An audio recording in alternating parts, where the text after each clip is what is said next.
Now, I'm a sucker for shark films, Jaws being one of my favourite films of all time. So I'm always interested when a shark film comes up. Now, in this film, the REQUIN, we've got Batgirl facing off against some great white sharks. I hope she's brought her bat shark repellent spray with her. Let's talk about the REQUIN.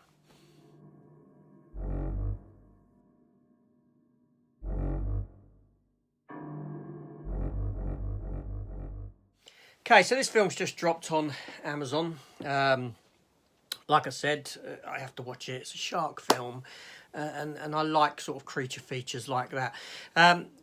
This film in the US is rated R. It's got a runtime of 90 minutes and had a budget of 8.5 million. So not a very big film, and it shows. We'll get into that. The film's directed by Lee Van Kiet, who has done nothing of any significance to my mind when looking over his biography. The film obviously stars Alicia Silverstone as a character called Jay Lynn. Alicia Silverstone, as you know, as I've already said, played Batgirl in the much maligned 1997 movie Batman and Robin. She was in Clueless and a lot of other stuff from that sort of era. You don't really see much of her now. The film also stars James Tupper as Kyle, her husband. He's been in TV show Big Little Lies, and I think he was in Mr. Popper's Penguins as well, but I don't know in what sort of a capacity he was in that. Anyway, so this film is about this couple who have gone on a sort of out-of-season retreat to Vietnam, and where they're staying in one of those little huts that are sort of out on the sea, you know, the ones just out from the shore. They've had some problems. She's lost a baby recently, all this sort of stuff. So you've got this melodramatic type of stuff going on. And, you know, they're there to try and sort things out with their relationship. And she's going through PTSD because of the loss of this child that she blames herself for. Blah, blah, blah. A storm comes in, massive storm, and washes their little shack out onto the ocean, quite far out into the ocean. They fall asleep, they wake up in the middle of nowhere. Obviously he's injured, so he's leaking blood into the water. They try and survive. Aeroplane in the sky, they start a fire burns down the remaining shack. They're left floating in the water. Sharks are attracted by the blood, your usual sort of fare. So I won't go any more into the story than that. Obviously, the shark get bigger as the film goes on. She has to fend off against the sharks. Yeah. So, I don't want to spoil the film for you because it's brand new. And you may wish to watch it. But, is it worth watching? Alas, no, it's not. It bored me. This film was boring. There's so many tropes that other shark films have had that it seems familiar with, like The Shallows, stuff with her talking to her family on the phone. And, you know, all you want to do is get into the shark action. But the problem with this film lies in its budget. The film is cheap. It's cheap and nasty. And when you want to do these creature features, you want a bigger budget overall, so that when you see the shark, you're convinced by what you're witnessing.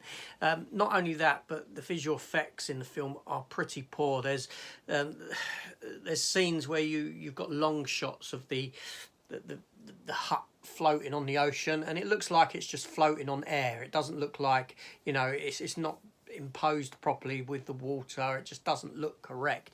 And these sort of shots are throughout the film. There's bits when they're swimming along with bits of the hut that's wrecked around them, and they look like they're floating above the water as opposed to on the water. Some sort of these sort of visual effects. You know, the wreckage. Yeah, it doesn't look very good and very convincing whatsoever. Alicia Silverstone, she's looking old now. She's looking pretty haggard, and if I had to put up with any more of her screaming high-pitched shrills throughout this film, I would have I don't know, I'd have probably thrown the control at the TV. Yeah, the film's let down by poor visual effects, pretty poor story that's been told a million times before, that we've seen done better. The characters are not overly interesting, they're not overly likeable. it's just, yeah, it's... Yeah, that's what I can really say about the film. It's just not a very good ride. The sharks themselves, obviously, you've got footage of sharks, which real footage, like stock footage of sharks put in, like these films generally do. That's fine, obviously. But when you actually get the effects of the shark themselves, you're taken out of reality, out of the story, just because of how abysmal it actually looks. It's unfortunate. It's 90 minutes long, but the film drags at 90 minutes. It doesn't flow very well. The pacing of the film is off. I mean, I was looking at the clock. I was looking at how much is left, and I'm only an hour into the film, and I was thinking, Christ, I think, this has run on long enough already. This is just really is dragging, and I really do feel it. So overall, it's not a very good film at all. Maybe a 3 out of 10 or something like that sort of a score, if I was to score it. It's not something I'd ever wish to revisit, wish to own, wish to watch. I mean, it's got a nice poster to it, a poster that draws you in as a shark fan or shark film fan. But I knew going in from seeing the trailer that this film wasn't going to be very good at all. So yeah, I wouldn't recommend it. Don't waste your time. I'm sure some people who are fanatics of this sort of film and like the sort of cheesy, crappy looking visual effects shark films will probably get something out of it. Unfortunately, that's not me. So now it's trivia time. Yeah, a little bit of trivia that I put into most of my reviews.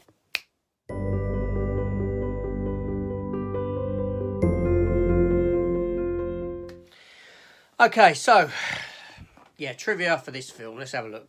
Okay, this film was filmed at Universal Studios Orlando, and it certainly shows. Yeah, you can tell that it's, like I said, you can tell that they're in a tank, the majority of it.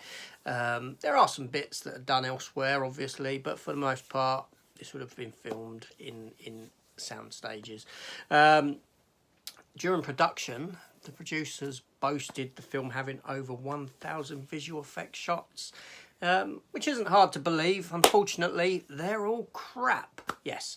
So, there we go. Just a couple of little trivia nods about the film. So anyway, this is AJ. Thank you for watching. Thank you for tuning in. Please consider hitting the subscribe button, hitting the notification bell, leaving me a comment. I do reply to comments. I will be interested if anyone actually watches this film and actually enjoys it. For me, it just didn't work. It was a load of crap. If I go to a shark film, I'll go to something like Jaws, Shallows, Deep Blue Sea, something like that. That's a little bit better than this. Anyway, this is AJ. Thanks for watching. I'll see you on the next one. Take care all, and goodbye.